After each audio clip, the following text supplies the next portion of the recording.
जैसे आज के परिप्रेक्ष्य में देखें तो आशीष प्रताप सिंह को अगर मौका मिलेगा तो क्या मंदिरों का जीर्णोद्धार करवाएंगे कभी? इसीलिए कंप्यूटर और एआई की दुनिया कितनी भी आगे बढ़ जाए, वो स्वतंत्र शोध कभी नहीं होगा। सर वो लोग कौन है जिन्होंने ये सब किया?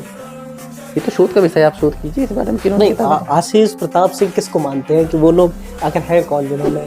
जैसे लखनऊ को लक्ष्मणपुरी बताया जाता है, जबकि वास्तव में लखनऊ की फाउंडेशन लाखन पासी ने रखी थी।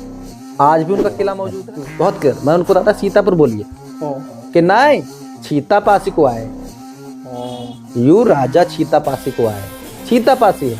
तुम सब जन पढ़े लिखे सीतापुर का जो टेरिटरी है, उस टेरिटरी में जो सबसे बड़े बलशाली राजा रहे हैं वो बिजली पासी और सीतापुर में छीता। महाराणा प्रताप तो मात्र जो है चित्तौड़गढ़ एरिया के छोटे से रजवाड़े थे, उनको ग्लोरीफाई किया। हिंदुत्व के लिए सबसे बड़ा काम जो किया है आज तक के इतिहास में, वो अहिल्याबाई होलकर।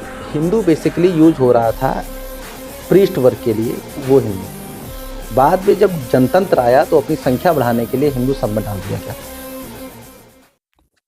दोस्तों, इस देश में जो कथित किंवदंतियां हैं, जब आप उन पे कुछ खोजने निकलेंगे इंटरनेट की दुनिया में तो आपको अलग अलग तरह की चीज़ें देखने को मिलेगी।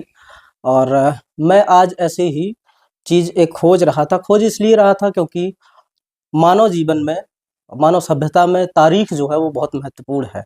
और आज की तारीख एक बहुत ही महत्वपूर्ण तारीख है, इसलिए मैंने सर्च किया सीतापुर के बारे में। मैंने गूगल पे सर्च किया सीतापुर का इतिहास, तो मैं आपको पढ़ के सुनाता हूँ इसमें क्या निकल के आया। ये बताता है कि राजा विक्रमादित्य ने भगवान राम की पत्नी सीता के नाम पर इस शहर को बसाया था। इसमें तमाम चीज़ें जो हैं वो जुड़ी हैं। एक और किंवदंती है इसमें कि 88,000 ऋषियों ने तपस्या की थी इस जिले में। यही नहीं, ये एक लिंक जोड़ के मिलता है मेरे अपने जनपद यानी जालौन के कालपी शहर से। वहाँ से एक संत हुए जिनको नाम दिया वेद व्यास। इसमें कहा जाता है कि वेद व्यास ने भी इस जिले में अपना योगदान दिया है। पर जब आप दूसरी तरह की चीज़ें सर्च करते हैं इंटरनेट की ही दुनिया में, तो वहाँ चीज़ें अलग तरह से निकल के आती हैं। जैसे जब आप ढूंढेंगे महाराजा छीता पासी के बारे में, तो उसमें जो गूगल बताएगा वो बताएगा कि वर्तमान सीतापुर जो उत्तर प्रदेश में है, उसकी स्थापना महाराजा पासी ने की थी। ये बड़ी भ्रमित करने वाली चीज़ें हैं। और पहली बार जब आप गूगल पर सर्च करेंगे कि सीतापुर का इतिहास क्या है, तो उसमें महाराजा पासी का नाम नहीं आता। और इसी ऊहापोह को जानने के लिए मैं आज जहां बैठा हूं, मेरे साथ मौजूद हैं हमारे आज के गेस्ट आशीष प्रताप सिंह जी, जो बसपा के नेता हैं। आशीष जी, आप तो, आपकी चूंकि कर्मभूमि भी है सीतापुर, आप यहाँ से जन्मभूमि भी है। हाँ, और आप यहाँ से विधानसभा का चुनाव भी लड़े हैं। तो मैं जानना चाहूंगा कि इसके पीछे का कारण क्या है? किस चीज के? थोड़ा अपना प्रश्न जब आप सीतापुर के बारे में गूगल पर सर्च करते हैं तो पहली सर्च में महाराजा पासी के बारे में कोई प्रकरण नहीं मिलता। उसमें बताया जाता है कि ये जो राजा विक्रमादित्य थे, उन्होंने राम की पत्नी जो सीता है उनके नाम पे इस जिले का नामकरण किया।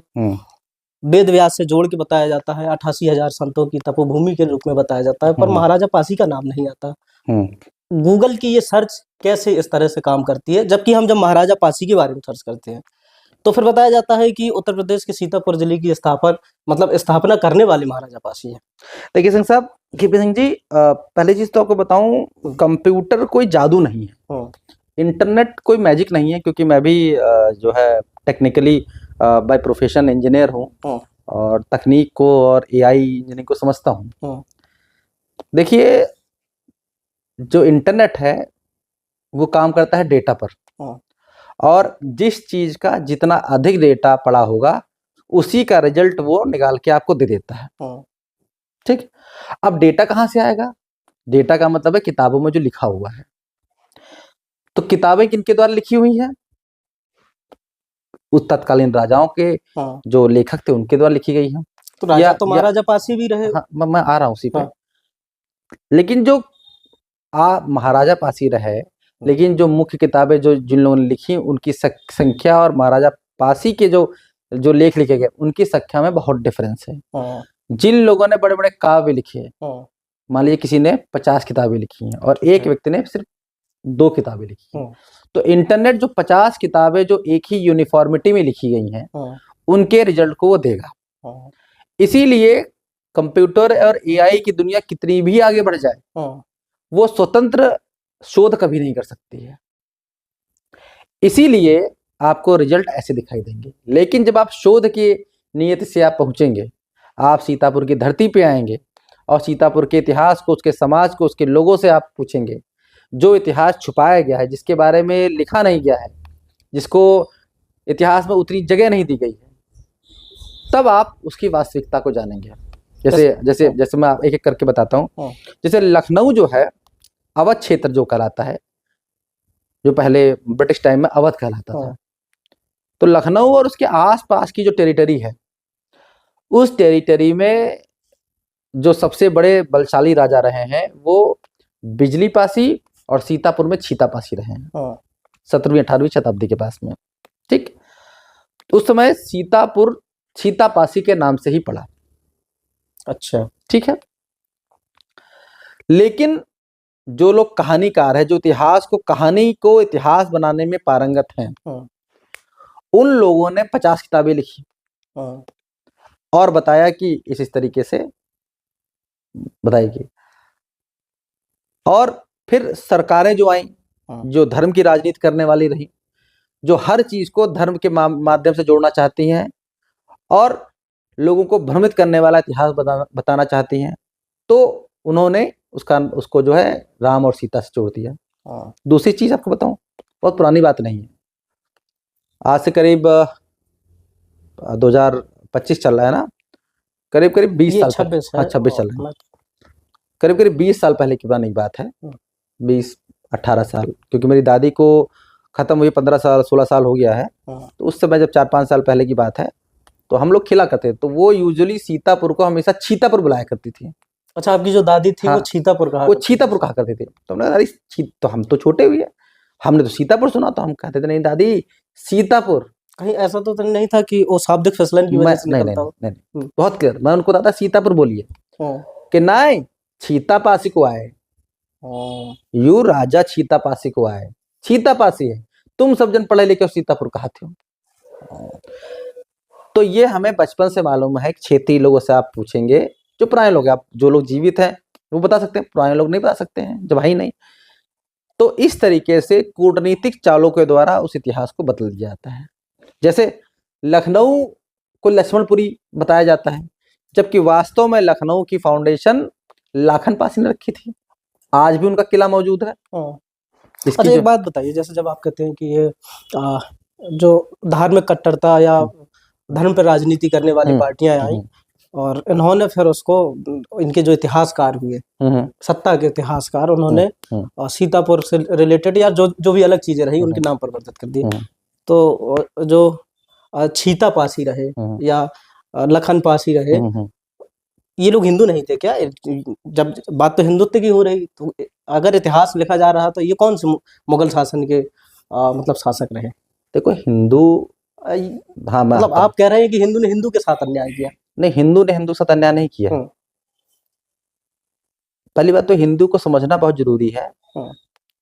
हिंदू शब्द जो पिक्चर में आया है बहुत पुराना नहीं है।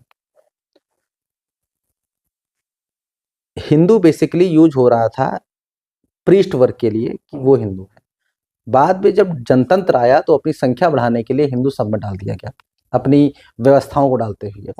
ठीक है, तो ये एक राजनीतिक विषय है, लेकिन हिंदू में भी नाम वो लोग चलाना चाहते हैं जो लोग प्रिविलेज्ड क्लास हैं। वो हर चीज में चाहते हैं कि हर चीज क्रेडिट हो हमारे नाम से या हमारी पहचान से या हमारे पूर्वजों के नाम से हो, ताकि श्रेष्ठता बनी रहे। ऐसा कहीं ना हो ना पाए। जैसे उदाहरण के तौर पे आपको बताऊं, हिंदुत्व के लिए सबसे बड़ा काम जो किया है आज तक के इतिहास में, वो अहिल्याबाई होलकर ने किया है। ठीक है, हजारों मंदिर बनवाए उन्होंने। काशी का मंदिर ले लीजिए, चाहे गुजरात में जहाँ डमरू बजाते हुए प्रधानमंत्री गए हैं उसको ले लीजिए, या कहीं भी आप जाएंगे, मुख्य मंदिर जितने हैं भारत के, उन सब जगह आप जीर्णोद्धार आपको अहिल्याबाई होलकर का पाया जाएगा। इतना बड़ा योगदान होने के बाद भी किसी इतिहासकार ने या किसी सरकार ने उनको अपेक्षित सम्मान दिया क्या? आप बताइए, आप तो बुंदेलखंड के रहने वाले हैं, आपसे जुड़ा हुआ मामला भोपाल और इंदौर पड़ता है, आप तो बेहतर समझते होंगे। नहीं दिया क्या? वहीं छोटे छोटे लोगों को बहुत ग्लोरीफाई किया गया। जैसे जैसे आप ले लीजिए, पृथ्वीराज चौहान को ग्लोरीफाई बहुत किया गया। महाराणा प्रताप तो मात्र मात्र जो है चित्तौड़गढ़ एरिया के छोटे से रजवाड़े थे, उनको ग्लोरीफाई किया गया। जब और इतना बड़ा प्रिंसली स्टेट जो जो 150 सालों से 176 साल करीब उनका शासन रहा, इतने बड़े काम किए उन्होंने। मराठा साम्राज्य की नींव में सब एकदम जो है बैकबोन रहे। उनका नाम नहीं इतिहास में है, उनके लिए किताबें नहीं लिखी गई, उनका इतिहास नहीं लिखा गया। थे तो ये भी हिंदू थे, लेकिन हिंदू तो में फिर वो लोग कौन है जिन्होंने ये सब किया? ये तो शोध का विषय, आप शोध कीजिए इस बारे में। किन्होंने नहीं, किताबें लिखी? आशीष प्रताप सिंह किसको मानते हैं कि वो लोग आखिर हैं कौन जिन्होंने इस तरह की एक ये लकीर वो खींची लोग जिसने हैं, ये वो हिंदू को ही मतलब दो भागों में विभाजित कर दिया। दो नहीं, 4 भागों में विभाजित कर दिया। ये वो लोग मतलब हैं वर्ण जो, व्यवस्था। हाँ, जो वर्ण व्यवस्था से जाति व्यवस्था को लेके आए, जो लोग सामंतवादी व्यवस्था के लोग हैं, जो लोग वनवादी व्यवस्था को मानना चाहते हैं, जो लोग चाहते हैं कि सिर्फ उनका डोमिनेंस बना रहे, किसी और का डोमिनेंस ना बने, ये उन लोगों की कारस्तानी है। जैसे आपने अभी जिक्र किया कि अहिल्याबाई जी जो थी उन्होंने, और ये इतिहास भी बताएगा जब आप लेकिन किताबों में आप नहीं पाएंगे, गूगल पे भी आप नहीं पाएंगे। जब आप शोध करेंगे, जब इंदौर जाएंगे, तब आपको ये बात प्राप्त होगी। इसी प्रकार से महाराजा सुहेलदेव रहे।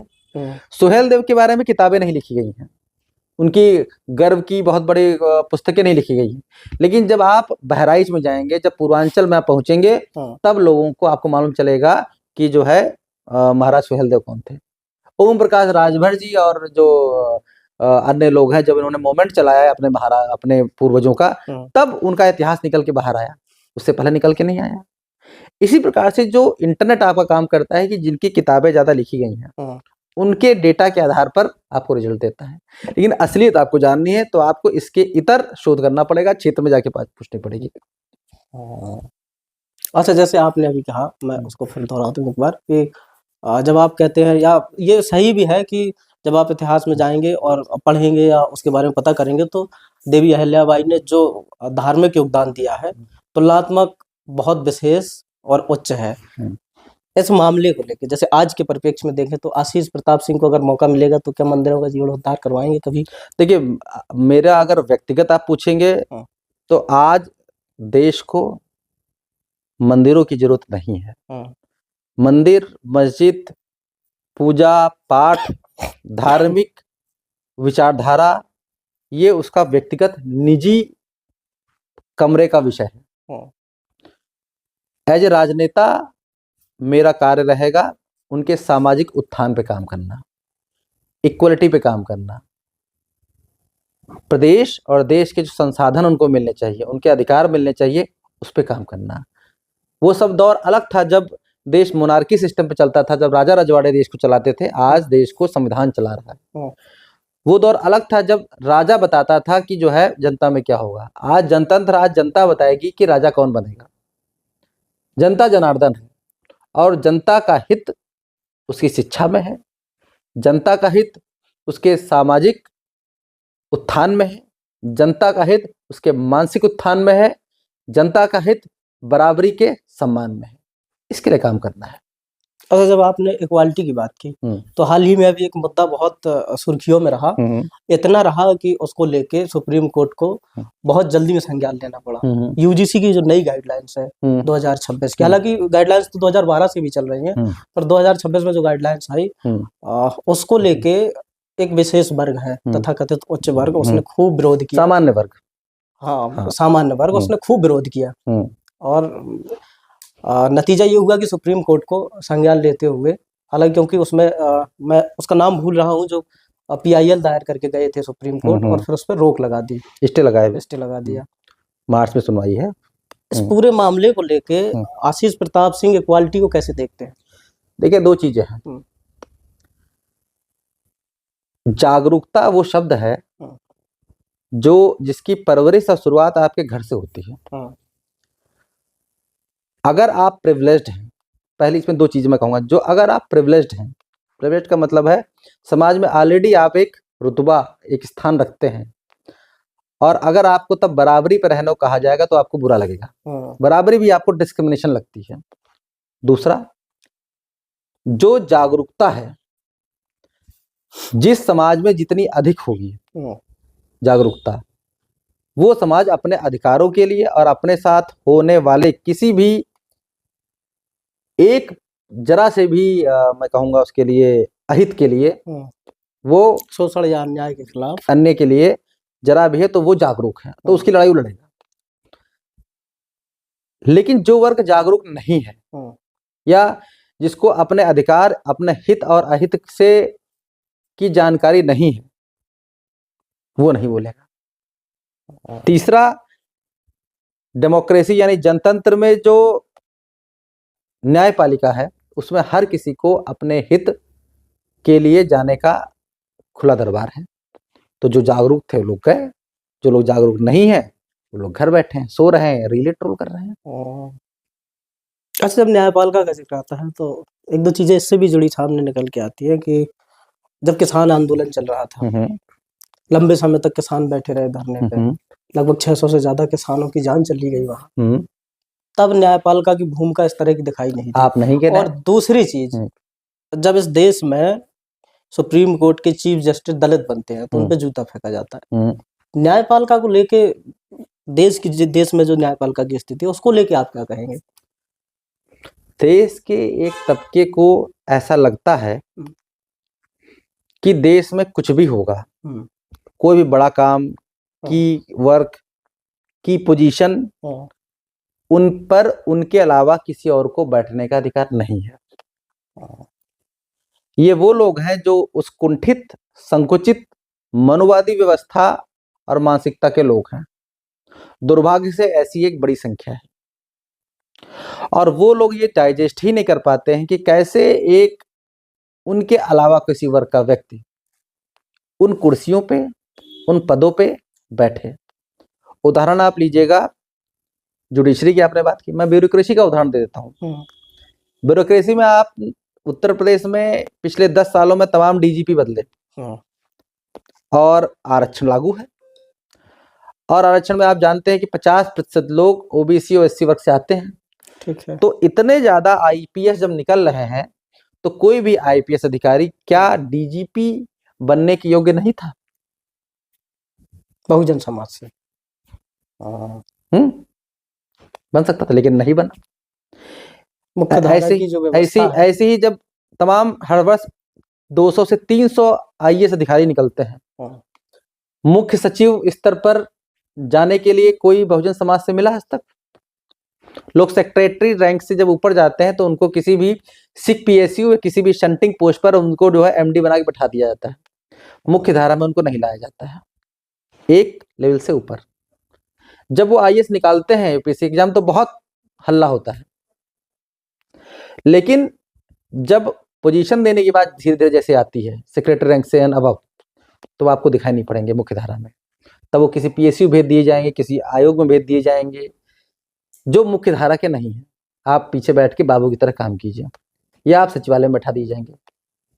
अच्छा, जब जैसे आपने बात की तो सरकारी नौकरियों से रिलेटेड अभी हालिया सरकार में बहुत सारी चीजें, खामियां बाहर निकल के आई, जिनमें से एक जो चीज है वो है एनएफएस, नॉट फाउंड सुटेबल वाला जो मामला है वो खूब सुर्खियों में रहा। ट्विटर पे भी खूब ट्रेंड किया, कई बार ये हुआ नहीं, हम तो भुक्तभोगी हैं। हाँ, बहुजन समाज पार्टी का इस पे क्या स्टैंड रहता है? देखिए, मैं पार्टी के बिहाफ पे तो बोलने की योग्यता नहीं रखता हूँ, लेकिन हाँ अपना विचार मैं जरूर दूंगा। देखिए, जब कोई भी चीज एकदम से ऊपर से आके कभी नहीं बैठाई जा सकती है। किसी भी विश्वविद्यालय, जो भी प्रतिष्ठित विश्वविद्यालय हैं, उसमें प्रोफेसर रैंक तक पहुंचने के लिए जरूरी है कि आपके पास पीएचडी की डिग्री हो, जरूरी है कि आप पोस्ट डॉक करें, जरूरी है कि एक minimum number of research paper publish हो। एक इंडेक्स बनता है, उस इंडेक्स के आधार पर आपका प्रमोशन होता है, फिर पीएचडी बनते हैं और पीएचडी एसोसिएट और प्रोफेसर बनते हैं, और फिर उसके अंडर में बच्चे जो है पीएचडी में एडमिशन लेते हैं और फिर पीएचडी पूरी करते हैं। अगर आपको वाइस चांसलर जैसी पोस्टों पे आना है, प्रोफेसर जैसी पोस्टों पे आना है, तो आवश्यक है कि आप उस आहारता को पूरा करें। और नन फाउंड सुटेबल एक कॉमन टूल है उन प्रोफेसर्स के लिए जो नहीं चाहते हैं कि बहुजन समाज के लोग इस रेस में आए। एक पावर का मिसयूज ऑफ पावर है। तो जब आप एंटर करके पीएचडी और पोस्ट डॉक कर ही नहीं पाएंगे तो आप इंटरव्यू कैसे देंगे? तो ना प्रोफेसर बन पाएंगे ना वाइस चांसलर बन पाएंगे, फिर तो एलिजिबल ही नहीं रहेगी। तो यूजीसी एक्ट उन पे भी लगाम लगाने की तैयारी थी।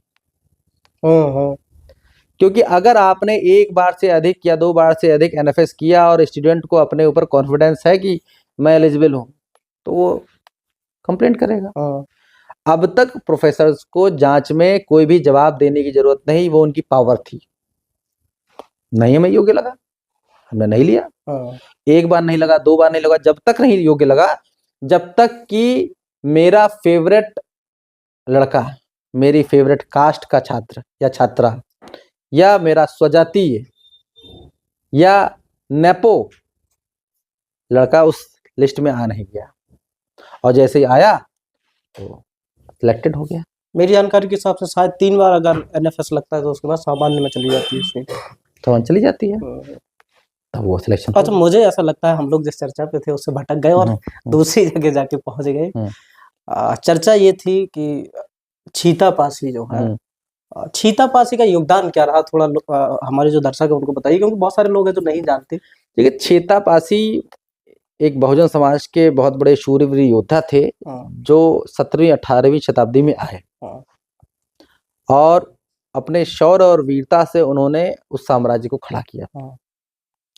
तो जो सीतापुर के लखनऊ से आउटर में जो आसपास हरदोई या लखीमपुर का जो क्षेत्र है, वो उनका रूलिंग एरिया था, और वो भी इतने बलशाली थे, इतने शौर्यवान थे कि बड़े बड़े दिग्गज अपने आप को कहलाने वाले लोग उनके सानिध्य में रहे, उनकी उन्होंने जो है डोमिनेंस को स्वीकार किया। और उनका ही बल था कि क्षेत्र में एक बड़ा वर्ग, बहुजन वर्ग, शोषित से शासक वर्ग में तब्दील हो गया। ये फर्क था उनका, ये उनका बहुत बड़ा योगदान था, और उनके आने के बाद ही क्षेत्र में वो डोमिनेटिंग क्लास बना। अच्छा, और आज भी सीतापुर, उससे आसपास लखीमपुर और जो हरदोई क्षेत्र है, उसमें आज भी उन्हीं की देन है कि आज शासन सत्ता में उनकी संख्या दिखाई पड़ती है, वो लोग दिखाई पड़ते हैं, क्योंकि जो लड़ना छीतापासी सिखा गए थे, आज भी उनकी लड़ाई उनका समाज भूला नहीं है। आज भी वो सत्ता के लिए लालायित रहता है, और ये जब जब जिस वर्ग में जननायक निकलेंगे, जब जब योद्धा निकलेंगे, वो समाज को आगे लेके जाएंगे। और आपको बता दूं, इस समाज में काशीराम साहब आए, बहन जी आई, और जब लीडर बन के निकले तो उनके वर्ग ने समाज की लड़ाई लड़ी। जैसा और जो लोग आते गए, जैसे मैं नाम लेना उचित नहीं है, तो जो लोग आते गए बहुजन समाज के और उन्हें लड़ा, उनका समाज आगे बढ़ा। मुलायम सिंह यादव जी आए तो पूरा यादव समाज आगे बढ़ा। आज वो राजनीति की सत्ता के महत्व को समझता है। क्षत्रिय समाज के राजा रहे तो उस महत्व को समझता है, जागरूकता आती है। लेकिन जागरूकता वो चीज है जो हमारे रोज की प्रक्रिया, जैसे हम रोज खाना खाते हैं ना, रोज हमें इंजेक्शन दिया जाता है, पानी पीते हैं, ये रोज चर्चा होनी चाहिए। तब जहां पर वो लड़ाई करने का मादा, वो संघर्ष का मादा, वो अधिकार लेने का मादा मन में जिंदा रहता है, और ये संघर्ष हमें सतत लगातार करते रहना है। अच्छा, मैंने जिक्र किया था शुरू में तारीख, आज की तारीख कैसे जुड़ी है? बहुत महत्वपूर्ण, खासकर आज छीता पासी जी की जन्म जयंती है, और मैंने उनको शुभकामनाएं भी दी हैं, पूरे समाज को दी है, और ये आह्वान जरूर किया है कि भले ही छीतापुर का नाम आज सीतापुर हो गया है, लेकिन उसके वास्तविक इतिहास को लौटाना समाज की जिम्मेदारी है, ताकि लोग जाने कि वास्तविक इतिहास क्या है। ये जरूर, इसलिए आज की तारीख बहुत प्रमुख है। इतिहास को लेके यूथ को किस तरह से अध्ययन करना चाहिए, उससे जुड़ा अगर आप कुछ मार्गदर्शन। दुर्भाग्य है कि आज का यूथ अध्ययन नहीं करता, वो दिन भर व्हाट्सएप फेसबुक से अध्ययन करना चाहता है। अध्ययन करने के लिए उसे समय देना पड़ेगा, सबसे बड़ी चीज है उसको समझना पड़ेगा कि उसे अध्ययन की आवश्यकता क्यों है। आज का युवा भ्रमित है, रील के चक्कर में पड़ा हुआ है, ज़्यादा देर तक वो किताब खोल के पढ़ नहीं सकता है। तो मेरा बस इतना ही कहना है कि उस आजकल के युवाओं को, उनके माता-पिताओं को और शिक्षकों को, बच्चों को शिक्षा और पढ़ने की तरफ प्रेरित करना चाहिए और इस तरीके से प्रेरित करना चाहिए कि वास्तव में उनको महसूस हो कि मुझे क्यों जानना है ये सब। मतलब आपका ये कहना है कि अध्ययन तो करें, लेकिन करने के साथ-साथ ये भी समझें कि कारण क्या है उसके कारण पीछे? क्या है? क्यों अध्ययन करना कि है? जब तक तो वो आपके कारण हिसाब से क्या क्या कारण है वैसे, अगर आप बताना चाहें तो क्या कारण होगा? देखिए, मेरे हिसाब से सबसे अच्छा है घूमना। नहीं, अध्ययन जो बच्चों को हाँ, करना मैं है, बता रहा उसके अध्ययन का हाँ, मतलब सिर्फ ये नहीं है कि किताब पढ़ लेना, हाँ, अनुभव कराना। ठीक। मतलब अगर माता-पिता अगर क्षेत्र में जाएँ तो उनको ये पहले से बताओ कि बच्चे को बताओ कि आज यहाँ है बेटा, यहाँ के ये राजा हुए थे हाँ, और ये कहानी है उनकी और ये उनका इतिहास है, इसको जानो। जैसे मुझे मेरी दादी ने बताया कि छीता-पासी के नाम से, तो मेरे मस्तिष्क में याद है ना, तो आज हाँ, मैं हाँ, उस इतिहास को समझाऊँ, पढ़ाऊँ। तो इसी तरीके से जहाँ-जहाँ आप जाएँ, वहाँ के वास्तविक इतिहास के बारे में पेरेंट्स को खुद अध्ययन करना चाहिए और फिर बच्चों को उनके वहाँ ले जाकर उनके वास्तविक इतिहास से परिचय कराना चाहिए। ये आज का वास्तविक तरीका हो सकता है। हाँ। हुँ, ये इससे तो जैसे तरीका हो गया। हुँ, जो कारण की बात आती है कि अध्ययन करना है, लेकिन अध्ययन करना क्यों है? वो कारण जो है पीछे वो का, कारण वो क्या वो कारण है? कारण ये कि जब तक आप अपने इतिहास को, हाँ, वास्तविक इतिहास को नहीं जानेंगे, तब तक आपके अंदर अधिकारों की लड़ाई और हम कहाँ तक जा सकते हैं, इस चीज़ को देखने की क्षमता उत्पन्न जो है विकसित नहीं होगी। मतलब आपका कहना है कि जो ऐतिहासिक रूप से भ्रम गढ़ा गया, हुँ, विशेष लोगों ने यदि जो मेरे तंत्र एक बनाया इतिहास का अपने हिसाब से और सामने लाके परोस दिया, उसको अगर तोड़ना है तो आपको अध्ययन करना ज़रूरी है। आपको ये समझना पड़ेगा हुँ, कि अगर आपके वंश में, हाँ, आपके वर्ग में हाँ, राजा रहे हैं, तो ये बात आपके मन में अगर घर करती है, तो आपके मन में ज़रूर आया कि मैं भी उस स्तर तक जा सकता हूँ। और यदि आपके पास आपका इतिहास नहीं है, तो कभी आपके मन में ये बात नहीं आएगी कि मैं भी कुछ कर सकता हूँ। हाँ। इसीलिए इस इतिहास को, बहुजन समाज के का इतिहास छुपाया-दबाया जाता है ताकि वो अपने इतिहास को लोग जान ही ना पाएँ कि हमारे लोग कितने क्रांतिकारी थे, कितने बड़े लोग थे, कितने शूरवीर थे। हाँ, क्योंकि कहीं न कहीं हमें इतिहास से एक तरह की ऊर्जा मिलती है। अच्छा, हमारे दर्शकों को आप क्या कहना चाहेंगे? मैं बस दर्शकों से इतना कहना चाहूँगा कि आप लोग अपने अधिकारों के लिए जागरूक होइए। धर्म की राजनीति से मुँह मोड़िए और अधिकारों की, संविधान की राजनीति को समझने का प्रयास कीजिए।